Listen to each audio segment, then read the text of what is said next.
The old ways of bottling was really quite fascinating, actually. They had a little machine that had a pump that looked like a water pump. You had a foot pedal, like a sewing machine, that would bring the Coke bottle up and then slide it over and put the crown right on top, or the stopper in this case, right on top of the bottle, and then it would be one bottle at a time.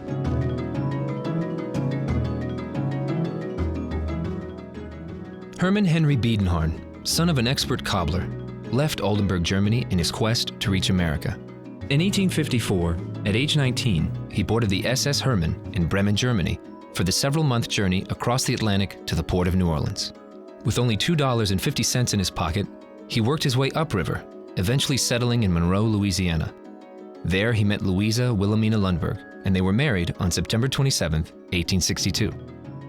As the Civil War ripped across the nation, Hermann Henry volunteered his services for the South, where, according to family lore, he was commissioned as a boot repairman for the soldiers in the Confederate Army. The war took him to Vicksburg, Mississippi, where he and his wife eventually settled. After establishing his home and shoe business in 1866, Hermann Henry called on his brother, already a successful confectioner, to partner with him in a new confectionery store. That same year, on December 13th, in Vicksburg, Mississippi, Joseph Biedenharn was born. Joseph was the oldest child in the family, and he loved the confectioner's business. So he started helping his Uncle Henry in the confectioner's store across the street from the shoe store. By the time he was about 14, he was working full-time in the business and even stopped school to do that. They had a business called Biedenharn Candy Company, and they were bottling carbonated waters and making candies and selling produce and different things. They had several confectioner stores around town, and there were soda fountains in those stores. So they were already selling the Coca-Cola syrup made up in the soda fountain, but it had never been put in bottles before. So Joseph had the idea, since he was already carbonating drinks and making flavored waters, that he would put Coca-Colas in bottles. He was the first one to do that, and that was in 1894.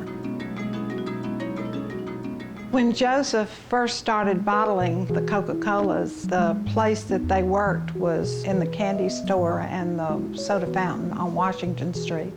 From the photographs that I've seen and all, it looked like it was a very labor-intensive operation. Bottling in the 19th century was not nearly the refined process that it is today. There wasn't the sophisticated equipment that we have today that could fill, hundreds of bottles in the course of a minute. This was a slow, very labor-intensive process. They had to wash everything by hand. They had to do everything they could to disinfect. You filled the bottles one at a time, be able to fill 50, 100 bottles an hour if you were really, really good. People were experimenting with different types of bottles to see what was going to work best. Most people were using what they were calling Hutchinson stoppered bottles. Originally, Biedenharn simply used bottles that had the imprint of the Biedenharn Candy Company on them. Didn't reference Coca-Cola on the bottles at all. So these bottles are very much prized by collectors today because they represent the very first bottle that contained Coca-Cola. Joe Biedenharn had a machine available to him, and Coke seemed like a simple enough thing for him to do. But the real challenge was how to make sure he covered the farm and the Mississippi Delta and do it in a way where he could capture the market. And he did it by reaching out and making sure he touched each one of those through his sales team. The early distribution was really based on what roads we had available to us, most of them dirt roads, by horse and carriage. You would go out with a truck and hopefully you came back with it empty. Stores set up shop in small communities around big farm towns. He saw a unique market for the farmers and little grocery stores that wanted Coke but couldn't get it. As we grew in our distribution, so did our sophistication in the way we went to business in our sales department.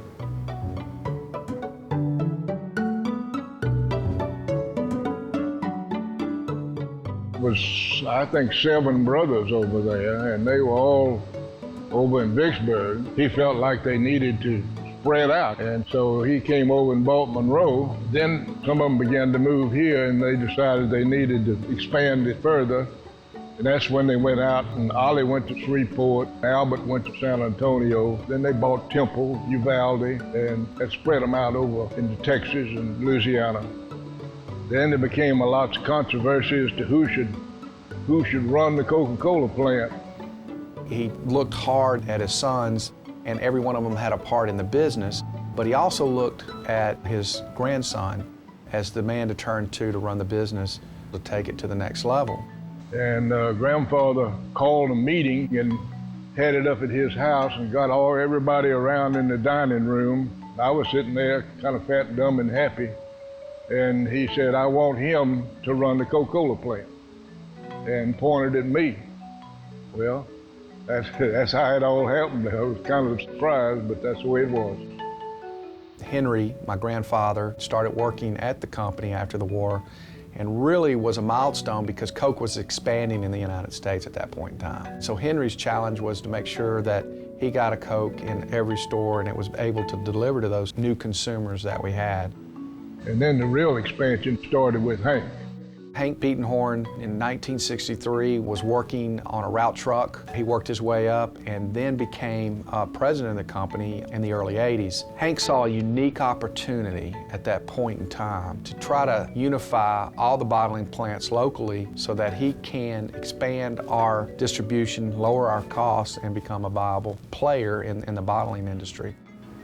I went to work for him in 1992, and I started on a route truck and worked my way up until 1996 when we merged with CC Coca-Cola Enterprise, and I stayed with that corporation where I am the branch manager in Monroe. It's in your blood, so to speak, and I think that's the important thing. If you find something you're good at, you find something you enjoy, you stay with it, even if it changes, because change is part of every company.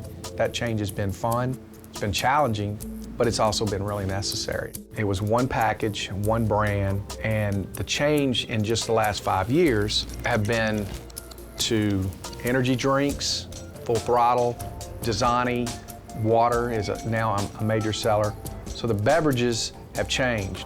So as a company, we're no longer just the Coca-Cola company, we're a total Coca-Cola beverage company.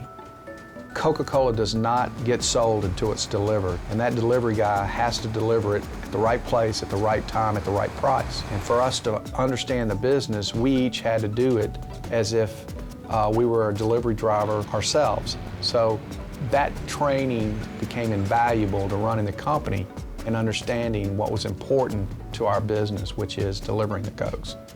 What was our production like 100 years ago versus our production at this point in time is quite remarkable, actually. Back in the 1800s, we produced 1,000 bottles in a year, and back in the 50s and 40s, you might do 100,000.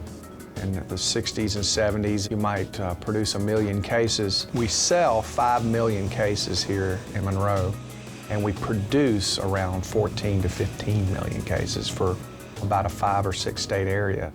Joseph Biedenhorn was my great-great-grandfather. He worked in Vicksburg and then moved to Monroe, where he opened the plant in 1912. That tradition carried on to my great-grandfather, my grandfather, as well as my dad. We since, in 1994, celebrated 100 years of that tradition. Even though we went from a small family operation and now part of a big corporate operation, there's still a lot of tradition in that, and I'm glad to still be a part of it.